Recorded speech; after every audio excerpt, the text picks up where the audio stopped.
I'd be honest to tell you that day Glad came running to me with tears in her eyes and said, what's going to happen to me? That day I died.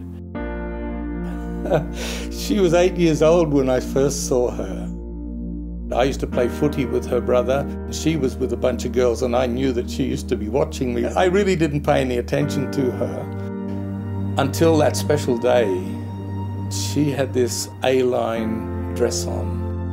Bang. I just fell in love with this beautiful girl, absolutely.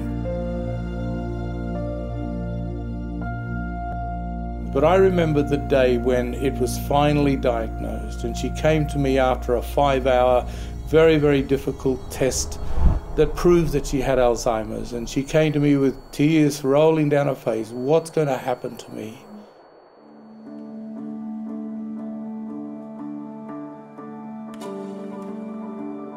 I just threw my arms around her and I said, you'll always be with me. My life would now be lived for her needs, not for me.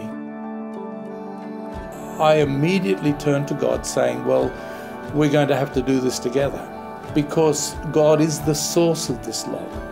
And we know that the sicknesses and sufferings that have come into the world, a lot of them are man-induced. So I don't put God into that picture at all. I see that God is love and He showed us this love by sending Jesus so that we could really have that beautiful relationship of knowing God and being one with God throughout our lives.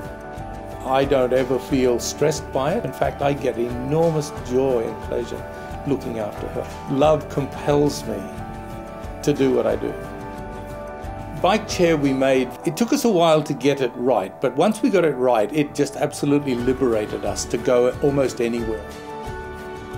It was very funny when my daughter cheekily gave her a tiara and I put it on her bike helmet.